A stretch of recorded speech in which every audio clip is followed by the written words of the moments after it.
postacı geliyor. Bak postacı geliyor. Derdi ki eskiden. Çocuklar sevinçle kapıya koşardı. Büyükler umutla pencereye bakardı. Ben ise şimdi her kapı zili çaldığında içimden aynı cümleyi geçiriyorum.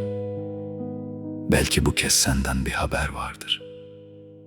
Ama ne gelen bir mektup var, ne de adımı taşıyan bir zarf.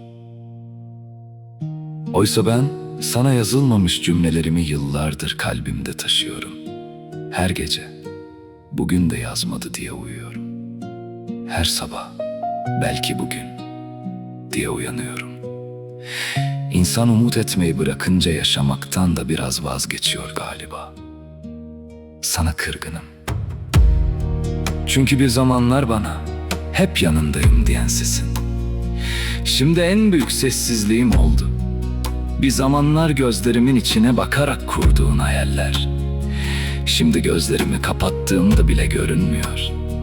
En çok da yarım bırakılan cümlelere kızıyorum. Çünkü insan tamamlanmamış vedaları yıllarca sırtında taşıyor. Yine de bilmeni isterim. Sitemim sevgimdendir. Eğer hiç sevmeseydim, adını anarken boğazım düğümlenmezdi. Eğer seni çoktan unutmuş olsaydım, postacının ayak seslerini kalbim bu kadar dikkatle dinlemezdi. Belki sen çoktan başka mevsimlere yürüdün.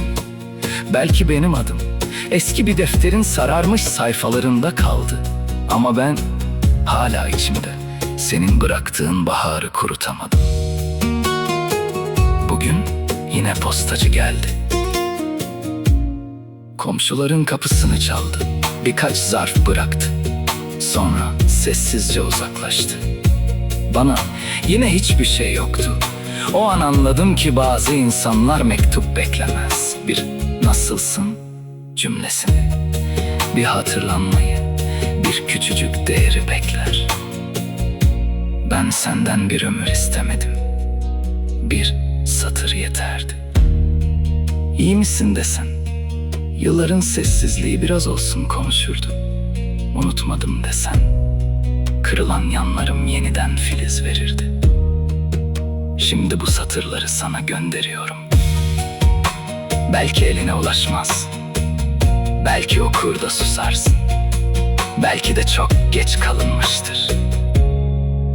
Ama bil ki bazı mektuplar cevap almak için değil, kalbin yükünü hafifletmek için yazılır. Ve ben bugün yıllardır içimde taşıdığım o yükü bu satırlara bıraktım. Bak postacı geliyor.